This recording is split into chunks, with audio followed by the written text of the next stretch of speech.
이 아침 우리에게 주시는 하나님의 말씀 이사야서 13장입니다.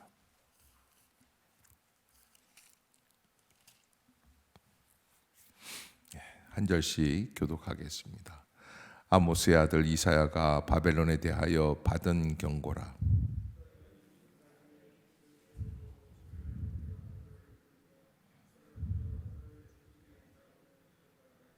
내가 거룩하게 구별한 자들에게 명령하고 나의 위엄을 기뻐하는 용사들을 불러 나의 노여움을 전하게 하였느니라.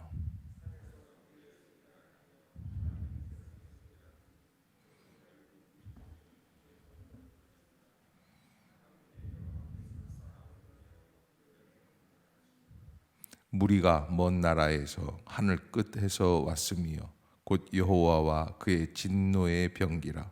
온 땅을 멸하려 함이로다.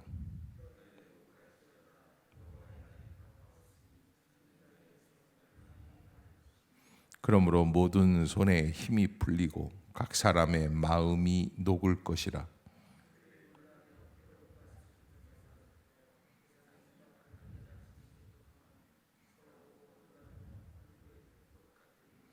보라, 여호와의 날 곧 잔혹히 분냄과 맹렬히 노하는 날이 이르러 땅을 황폐하게 하며 그 중에서 죄인들을 멸하리니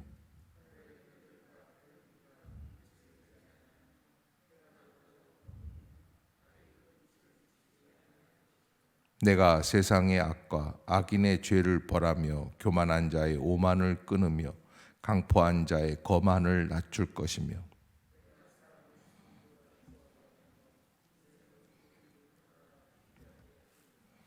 그러므로 나 만군의 여호와가 분하여 맹렬히 노하는 날에 하늘을 진동시키며 땅을 흔들어 그 자리에서 떠나게 하리니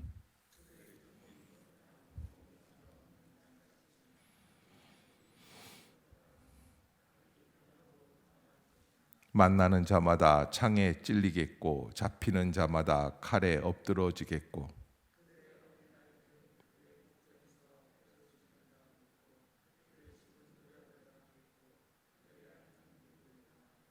보라, 은을 돌아보지 아니하며 금을 기뻐하지 아니하는 메대 사람을 내가 충동하여 그들을 치게 하리니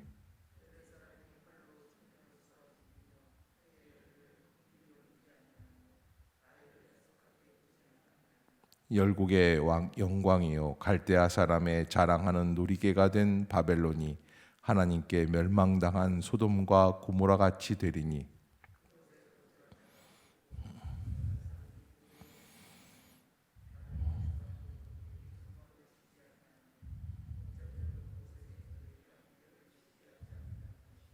오직 들짐승들이 거기에 엎드리고 부르짖는 짐승이 그들의 가옥에 가득하며 타조가 거기에 깃들이며 들양이 거기에서 뛸 것이요 그의 궁성에는 승냥이가 부르짖을 것이요 화려하던 궁전에는 들깨가 올 것이라.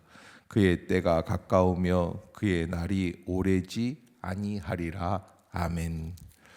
자, 이 13장부터 23장까지 세계의 열방 열국들의 멸망에 대해서 이제 예언을 하는 예언의 노래, 멸망의 노래들이 이제 시작이 됩니다. 그 첫 번째가 바벨론입니다. 이 첫 번째가 바벨론인 것은 이 바벨론이라는 바벨이라고 하는 뜻은 아마 성경에서는 바벨이라는 거 혼잡하다라는 뜻이거든요. 혼잡하다라고 하는데 무엇을 상징하는 시그니처 하는 것이냐? 세상을 나타내는 거예요. 그러니까 세상은 어떻다? 혼잡한 거예요. 세상이 아무리 잘나고 번쩍이는 것 같지만 그 내용 구성물은 쓰레기같이 혼잡할 뿐이다. 사람이 세상에서 잘 되지 않습니까? 그 밑바닥에는 어쩌면 쓰레기처럼 혼잡한 그런 잡스러움들이 있을 수 있다라는 것을 우리에게 경고하고 있는 메시지입니다. 그래서 하나님이 선택하신 하나님의 백성 이스라엘과 세상을 대표하는 바벨론의 앞으로의 미래, 그러니까 지금 이 시점에서는 한 200년에서 한 250년 뒤의 일들을 이사야는 예언을 하고 있습니다. 그 뒤에 지금 저 바벨론은 세계 초인류 강대국으로 급부상하고 있는 가운데 있습니다. 갑자기 치고 나오는 그런 세계의 가장 강한 나라가 되는 것이죠. 그런데 그렇게 강한 나라가 앞으로 한 200여 년이 지나면 어떤 일이 벌어지느냐, 무참하게 무너지게끔 되어 있다라고 하는 것을 말씀해 주시는 거예요. 자, 오늘 본문, 그래서 이 바벨론에 대한 경고 메시지를 주시는데, 첫 번째는 이 예언서를 볼 때 우리에게 주고 있는 메시지들 중에 하나님께서 경고하시지 않으면 멸망을 진행하시지 않는다라고 하는 것을 우리가 먼저 알아야지 되고요. 사실 바벨론은 이 이사야에 대해서 신경을 씁니까? 신경을 안 써요. 상관이 없어요. 알지도 못해요. 아니, 지금 뭐 만약에 우리나라에 대한 예언을 저 아프리카 콩고 뭐 이런 뭐 그런 가나 민주공화국 뭐 이런 데서 뭐 누가 어떤 예언자가 얘기를 했다, 신경 쓰겠습니까? 신경을 안 써요. 예, 그만큼 의미가 없는 거예요. 그런데 그 의미 없어 보이는 작은 예언이 하나님의 경고예요. 조심해야지 되는 거예요. 여러분 군대에 가면 그런 이야기가 있어요. 말년 병장, 이제 제대를 앞두고 있는 병장은 떨어지는 낙엽 하나도 조심히 비껴가라는 얘기. 왜? 인간은 어떤 일에 무너지느냐? 사소한 일에서 무너지게 되어 있다라는 거죠. 근데 마찬가지예요. 이 바벨론 세계의 초인류 강대 국가, 그래서 세계 열방을 통일했었던 그 중동 지방 있지 않습니까? 아라비아 지방 전체를 다 이 바벨론 제국으로 만들어 버린 거예요. 그게 그 가장 중요한 인물이 느부갓네살이라는 사람이에요. 그렇게 만들었지만 그러나 하룻밤에 바벨론이 망해요. 메데라고 하는 나라인데, 그래서 밤 사이에 왕이 바뀌고 국가가 바뀌고 민족이 바뀌어요. 어마어마한 일들이 벌어지는 거예요. 그런 역사. 그래서 우리가 불행한 일들이 벌어질 때에는 하인리 법칙이 있어요. 보험회사 하던, 독일의 보험회사 하던 하인리 법칙이라고 하는 게 있는데, 보험회사원이에요. 그 사람이 300대 29대 1이다. 뭐 이런 법칙이 있습니다. 그래서 하인리 법칙이 뭐냐 그러면 유튜브 한번 찾아보세요. 이제 항상 무슨 일이 있을 때 사소한 어려움들이 한 300여 가지, 그다음에 조금 리스크가 나는 실수들이 29가지 정도는 일어난다는 거예요. 그래서 작은 실수 하나하나가, 성수대교 무너질 때 그때 그러잖아요. 아, 그때 땅이 흔들렸던 게, 다리가 흔들렸던 게 이게 무너지려고 그랬던 것이구나. 나중에 알았어요. 저는 성수대교가 무너질 때 다행히 저는 서울에 없었습니다. 제주도에 있었습니다. 참 감사했었습니다. 왜냐하면 제가 성수대교 무너지고 그리고 제주도에서 올라와서 왕십리에서 목회를 했거든요. 예. 그런데 우리가 이게 뭐냐,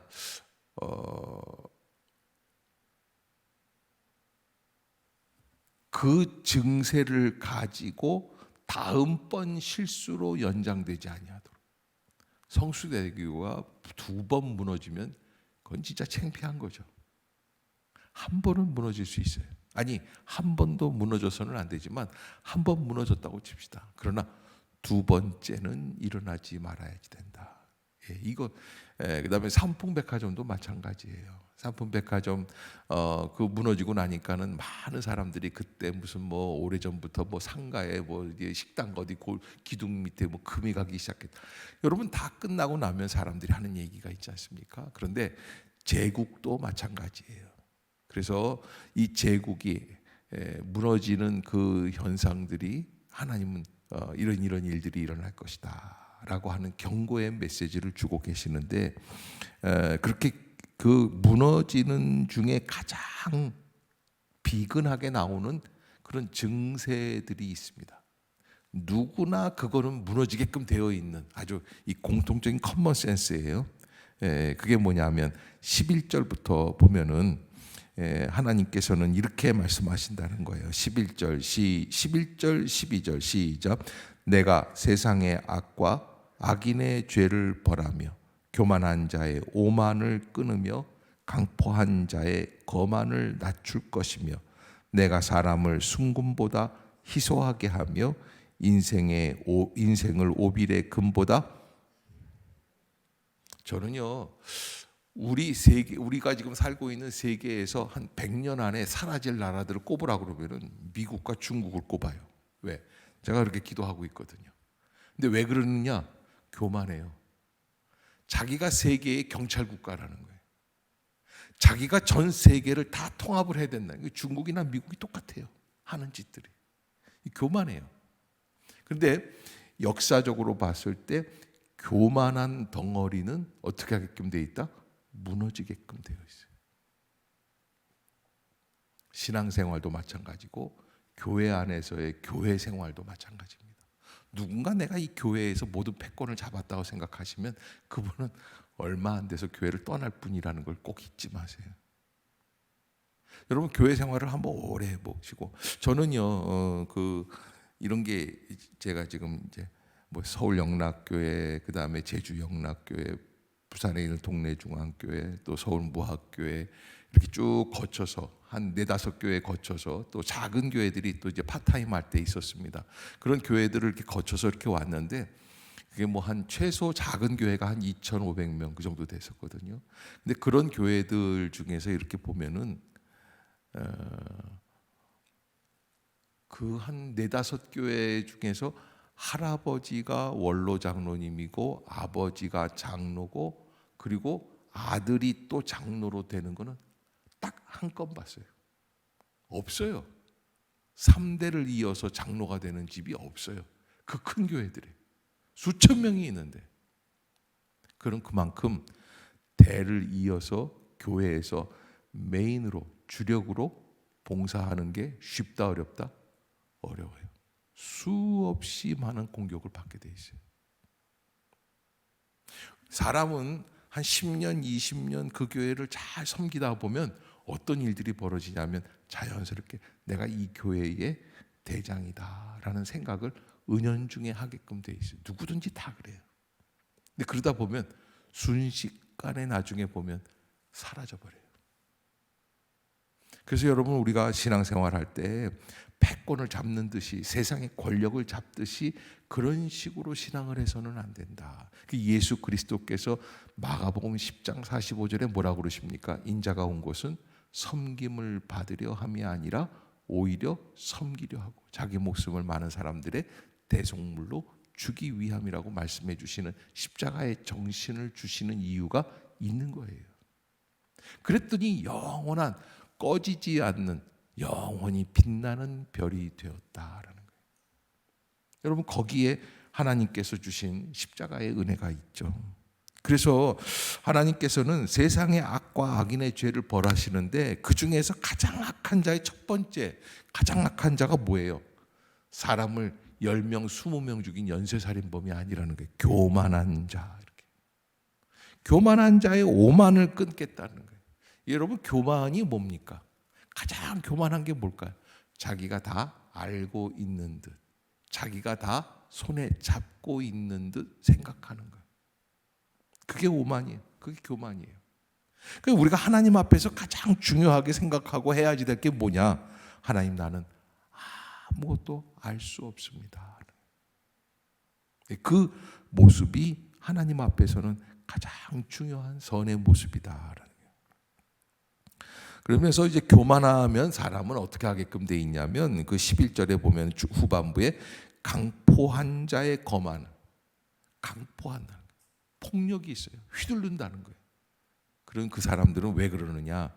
거만하기 때문에 그렇다는 거예요. 우리가 그걸 조심해야지 돼요. 그래서 여러분 집에서도 마찬가지입니다. 엄마가 큰 소리를 막 치실 때 이 13장 11절을 생각하십시오. 그래서 저희 이렇게 보면 진짜 그 아버님은 평소에 화를 잘 안 내시거든요. 어머니는 이제 소리가 크시죠. 막 빽빽 뭐라 그러시고 아버지는 이렇게 잠잠하시고 이제 특히 이제 어머니는 모든 조카들이라든지 사촌들이라든지 오면은 다 지적을 하셔야 속이 후련하신 분이에요. 넌 왜 이렇게 하냐? 이렇게 하냐? 근데 우리 아버님은 위로해 주시고 격려해 주시는 분이거든요. 근데 이렇게 보면은 구정이나 뭐 이런 때 이제 그 각자 어머님 방에 계시고 아버지 저 상방에 계시면 어디에 사람이 많겠어요? 아버지 방에 사람이 많은 거 당연한 거예요. 내가 이렇게 보면 어머니는 혼자 계세요. 왜? 그 방에 들어갔다 무슨 소리 듣는 거예요? 안 좋은 소리 들으니까 다 피하는 거예요. 이제 어머니 앞에서는 아유 고모가 최고예요, 고모가 최고 뭐 이러는데 뒤에 보면은 찾지를 않는 거예요. 네. 이게 인생의 비밀이거든요. 그런데 이제 우리 중에는 어떤 사람들이냐면 나 저 제 잘못하는 거 꼭 얘기해 줘야 돼. 그래야 속이 후련한 분이 있어요. 그런데 이게 인기는 없다. 그러니까 그것과 그걸 둘 다 가지려면 그건 욕심이에요. 그게 교만이에요. 그러니까 한 가지만을 선택해라. 인기냐 지적이냐 뭐 이렇게 생각을 해야지 돼요. 그래서 가능하면 우리가 하나님 앞에서 자녀들 앞에서도 그래요. 자녀들을 보면 다 지적을 해야지 돼요. 속이 후련하고 지적을 하면 참 마음이 시원. 그러지 마세요. 사실 예수 그리스도께서 인기가 있으신 이유가 딱 한 가지예요. 십자가에서 뭐 하셨어요? 지적질 하셨어요? 너 엄마 왜 이렇게 아프게 때려? 뭐 이렇게 못을 왜 이렇게 아프게 봐? 너 이렇게 그런 식으로 했다. 뭐 이런 거 안 하셨어요. 오히려 예수님은 아버지여 저들의 죄를 사하여 주시옵소서. 아니 다 듣는데 그런 말씀을 하시는 거예요. 저들은 자기들의 죄를 알지 못합니다. 우리를 대신해서 고난받으시는 모습으로 오히려 그걸 바꾸시는 분이셨어요. 그래서 예수님이 인기가 있는 거예요. 예수님이 너도 나쁘고 너도 나쁘고 막 이래 보세요. 대제사장들 그 나쁜 놈들이 예수님을 팔아먹는데도 그 사람들의 죄를 지적하지 않아요. 다 이게 하나님이 예비해 주신 것이다. 그래서 예수님이 인기가 있으시죠. 세상의 최고의 경지에 올라가신 분들 중에 남을 지적질해서 달된 분은 한 분도 없다는 거예요. 근데 이 바벨론이 세계를 제패하고 나서 여러분 이 바벨론이라는 것은 당시의 문화로서는 메소포타미아 고대 근동에 있는 중동 지역, 여러분 지금이 이제 그 이란 이라크가 이제 바벨론의 후예들이거든요. 그게 어마어마한 나라들이에요. 그런데 그 나라들이 세계적으로 지금부터 한 700년, 2000년 전에는 세계를 제패하던 민족이었어요. 그러니까 이란 이라크 사람들이 미국을 아주 우습게 보는 이유가 바로 거기에 있어요. 우리는 종이에다가 펜으로 글씨 쓸 때 니네는 뭐 돌 갖고 뭐 저 손도끼 만들고 그랬다는 거예요. 그러니까 문명이 그 북유럽 문명하고는 비교가 안 되는 문명이었어요. 북유럽 사람들은 그때 당시에 곰 잡아서 가죽 둘러 쓰고 있었을 거예요. 그런데 바벨론 사람들은 거기에서 어마어마한 문화를 만들어서 그 문화의 안에서 여러분 지금도 가보세요. 그 하늘 정원이라는 게 있는데 그 하늘이라는 높은 곳에 정원을 만들어서 그 정원이 진짜 무슨 천국을 보는 것 같은 그런 정원 시스템을 만들어 놓고 살았단 말이에요. 사막 한복판에서. 그러니까 최고의 문명을 갖고 있는 거예요. 그러니 교만할 수밖에. 문명이 발전이 되는 거는 좋은데 그 문명을 잘 유지하는 것도 실력이다. 유지하는 것도 실력. 신앙이 뜨겁고 좋은 것도 좋은데 신앙이 3대 4대 이어갈 수 있는 그런 유지할 수 있는 겸손함의 비밀도 좋은 거예요. 제가 무학교에 있을 때 딱 한 분을 봤어요. 할아버지가 원로 장로님 대표고 아버지가 선임 장로님이셨고 그리고 아들까지 장로가 되더라고요. 그게 무슨 이런 집안이 다 있냐. 그러니까 3대가 최고봉인 거예요. 그리고 재산도 1,000억밖에 안 돼요. 근데 그 할아버지 이 장로님이란 분이 계셨는데 하여간 모든 사람들에게 허리 굽혀 인사하세요. 근데 이 무학교에는 이제 사람이 그때 제가 있을 때는 한 3,000명 정도 이렇게 돼 있었는데 지금은 이제 한 15,000명 이렇게 되거든요. 근데 그 중에서 이제 일개 파타임 전도사님 한 분이 이렇게 지나가면은 그분은 언제 어디에서 왔다가 어디로 가는지 잘 알지를 못해요. 예. 선임 부목사 정도 돼야 저 사람이 우리 교회 목사구나 뭐 이 정도 생각을 하는 거예요. 그런데 그 장로님은 안 그러세요. 누구 하나도 놓치지 않고 작은 사람부터 큰 사람까지 다 인사를 해주세요. 그래서 인사를 못 받으면 뛰어와서 인사를 해주세요. 인사를 안 받으면 우리는 어떻게 생각해요? 저런 쌍코랑 말코랑 같은 교만하기 짝 그렇게 생각하잖아요. 근데 그분은 그렇게 생각하지 않아요. 쫓아와서 아이고 조사님 제가 이렇게 인사했는데 못 들으셨군요. 무안할 정도로. 그래서 그 집안이 받는 복이 있어요. 낮아지기까지 낮아지는 그 모습. 그리고 그 교회에 있는 모든 어려운 사람들의 어려움을 잘 보살피려고 노력을 해요. 여러분 한 교회에서 3대가 장로가 된다는 건 보통 일이 아니에요. 있을 수 없어요. 그런 집안이 있는지 한번 연구 논문을 쓴다 그러면 제가 자신 있게 없어. 안 돼요. 딱 하나 봤어요. 대체로 원로 장로님이 되면 제가 인천에 있을 때인데 원로 장로님 아들 중에 아주 망나니가 있었습니다. 여러분 참 그게 진짜 그래가지고 아버지는 최고로 존경받는 장로님이셨는데 아들은 술을 먹고 와서 낮에는 목사님 앞에서 깽판을 부립니다. 그래서 부목사님 중에 그때 당시에 이 군에서 저기 태권도 교관하던 분이 계세요. 이 집사 일로 와. 데리고 와가지고서는 뒤에 가가지고서는 타다닥 해가지고서는 그게 있을 수 없는. 그래 나중에 이제 그분이 이제 이 집사님이라는 분이 나중에 전도사가 돼요. 예, 그렇게 되는데 하여간 참 대를 이어서 이어가기가 쉽지가 않다는 거예요. 그게 어떻게 해야지 되느냐? 그만큼 올라갈수록 겸손할 수밖에 없는. 바벨론이 그런 거예요.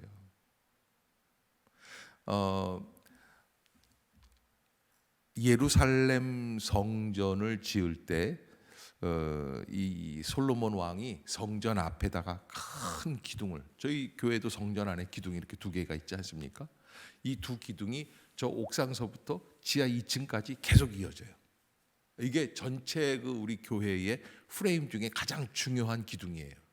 그런데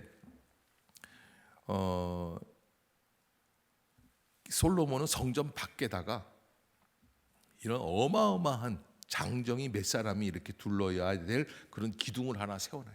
2개를 문 앞에.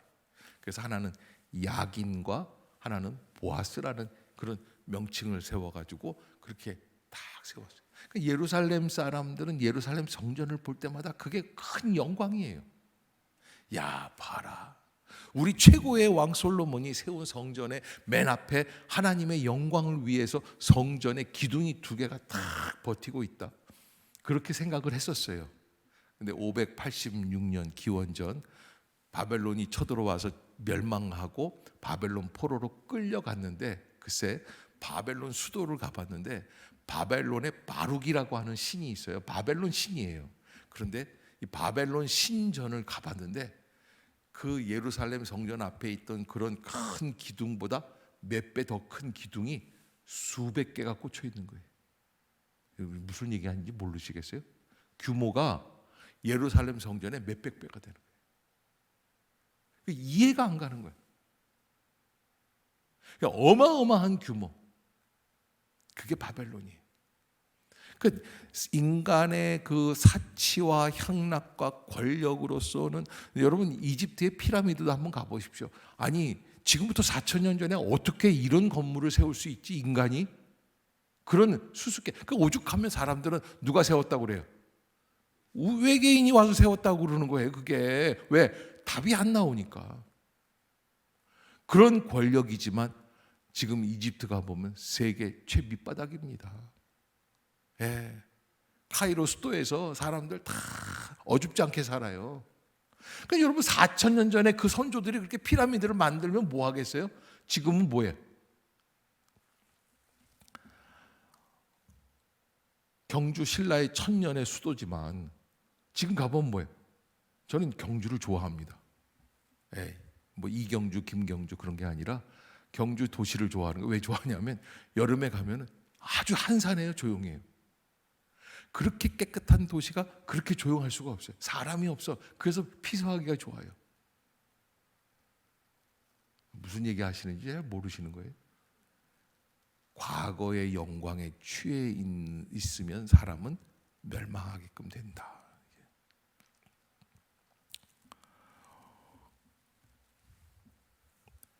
하나님이 뭐라고 그러시냐면 13절에 그러므로 나 만군의 여호와가 분하여 맹렬히 노하는 날에 하늘을 진동시키며 땅을 흔들어 그 자리에서 어떻게 하신다? 떠나게 하신다. 땅과 하늘이 사라지는 사람은 어떻게 됩니까? 없어지는 거예요.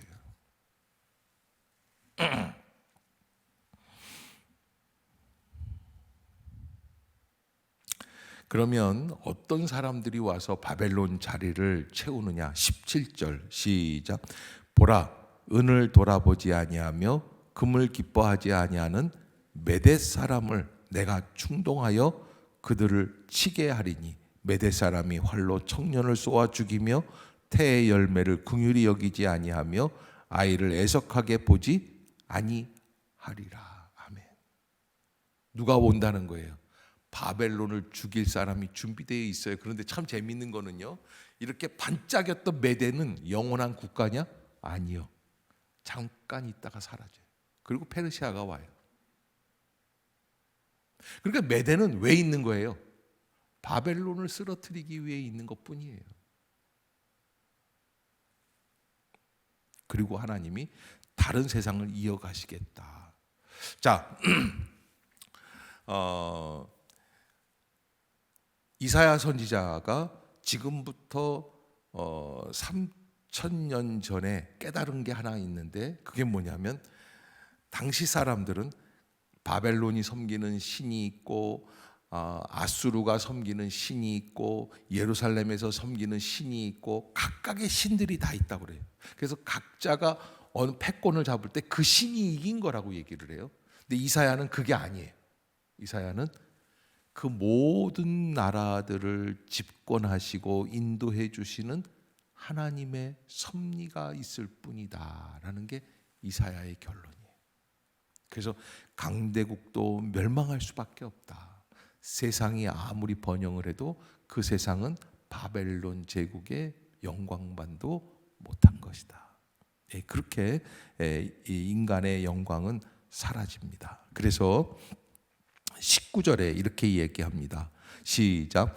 열국의 영광이요 갈대아 사람의 자랑하는 놀이개가 된 바벨론이 하나님께 멸망당한 소돔과 고모라 같이 될 것이다.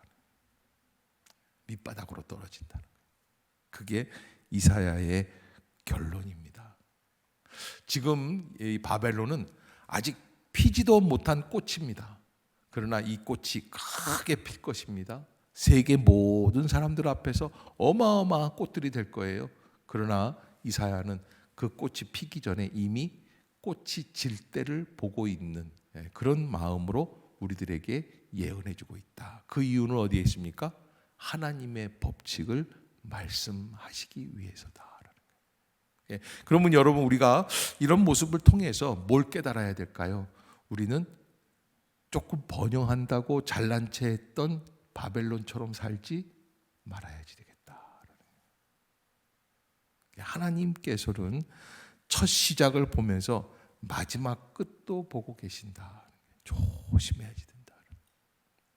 그러기에 익어가면 고개를 숙이는 벼이삭과 같은 성숙한 신앙인들이 될 수 있기를 주의 이름으로 축복합니다. 기도하겠습니다.